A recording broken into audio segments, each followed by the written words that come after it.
saudara-saudari terkasih dalam Kristus, kita jumpa kembali dalam acara Lunch with Jesus dengan tema hari ini yang berjudul Letting Go. Apakah Anda pernah mengalami hal-hal kecil namun menjengkelkan yang mungkin mengganggu pikiran dan perasaan Anda seharian? Saya ingat pengalaman saya dulu. Kejadiannya terjadi di area parkiran sebuah mall. Hari itu saya sekeluarga beserta anak-anak pergi ke sebuah mall. Antrian parkir begitu panjang dan padat. Maklum, hari itu adalah hari libur. Karena tidak mendapat parkiran, suami bermaksud menurunkan saya dan anak-anak di pintu masuk mall. Namun apa yang terjadi? Baru saja suami memberhentikan mobilnya sejenak karena mau menurunkan saya dan anak-anak, mobil di belakang kami dengan tidak sabarnya mengklakson terus-menerus dengan kerasnya. Kemudian ketika saya mulai turun dan keluar dari mobil itu kembali mengklakson dengan lebih keras dan terus-menerus. Hal itu membuat emosi saya terpancing dan saya mulai naik darah. Apa yang saya lakukan? Saya berjalan ke samping mobil itu, melewati mobil itu dan kemudian dengan kerasnya menggebrak mobil itu. Itu terjadi sangat spontan karena emosi saya demikian sudah meledaknya. Saya merasa orang itu sangat kurang ajar kepada kami dan sangat menjengkelkan dan tidak tahu kesopanan. Saudara-saudari terkasih, mungkin Anda menganggap hal ini sepele. Tetapi mengapa hal-hal sepele kecil seperti ini dengan begitu mudah mempengaruhi hati, pikiran, dan perasaan saya? Ini bukan kejadian pertama yang terjadi kepada saya. Saya terpancing emosi dan bereaksi negatif kepada orang yang menurut penerimaan saya membuat saya marah, kesal, dan kecewa. Apa sebetulnya yang membuat saya bertindak atau bereaksi negatif? Selama ini saya menganggap diri saya lebih benar dan lebih sempurna dari orang lain. Sehingga saya dengan mudah menganggap orang lain salah.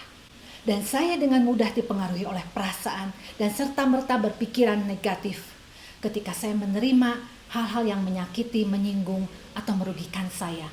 Saya langsung berpikir orang itu bermaksud memancing saya dan mau menyakiti dan merugikan saya. Seiring dengan perjalanan iman saya yang semakin bertumbuh dewasa, Tuhan membimbing saya melalui peristiwa-peristiwa kecil semacam itu yang semuanya tentu tidak enak bagi saya, tapi membuat saya sadar akan sikap saya yang tidak tepat untuk merespon situasi dengan benar.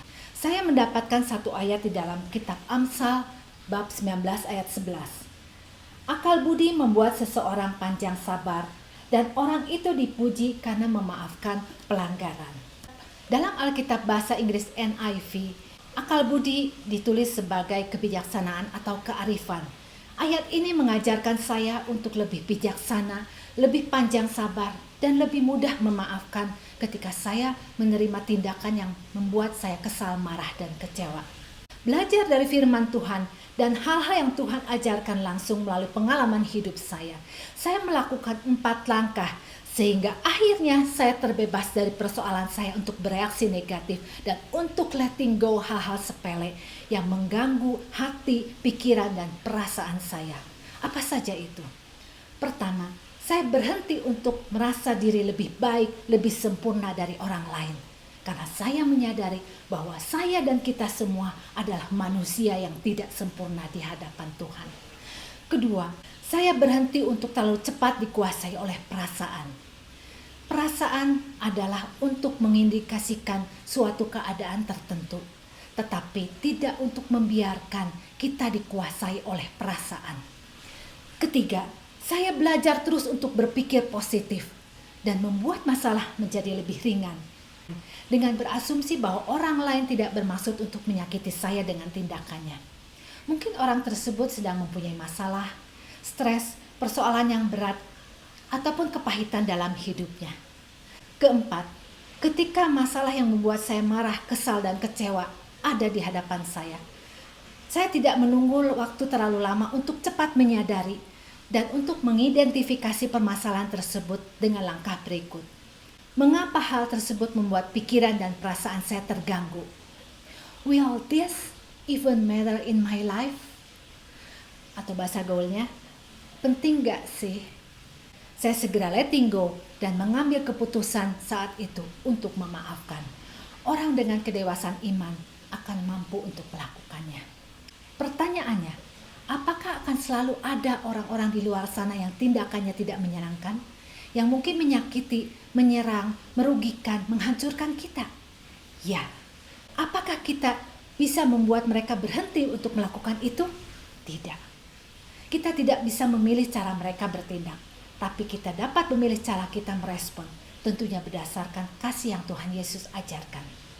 Mari kita bersama-sama untuk belajar letting go hal-hal kecil yang membuat fokus kita terganggu kepada Tuhan. Dan untuk lebih bijaksana, lebih panjang sabar, dan untuk lebih mudah memaafkan, seperti dalam kitab Amsal pasal 19 ayat 11 tadi. Mari kita berdoa, demi nama Bapa dan Putra dan Roh Kudus. Amin. Bapa di dalam surga, terima kasih atas firman-Mu hari ini. Bimbinglah kami agar tidak mudah terpancing emosi, untuk tidak berasumsi negatif dengan hanya mengandalkan perasaan kami, dan untuk tidak menganggap diri kami lebih baik dari orang lain. Penuhilah hati kami dengan kasih-Mu, berilah hikmat dan kebijaksanaan, dan untuk lebih bersabar dan untuk lebih mudah memaafkan tindakan orang lain yang membuat kami marah, kesal, dan kecewa. Doa ini kami sampaikan demi Kristus, Tuhan dan pengantara kami, yang hidup dan berkuasa kini dan sepanjang segala masa. Amin. Demi nama Bapa dan Putra dan Roh Kudus. Amin. Tuhan Yesus memberkati.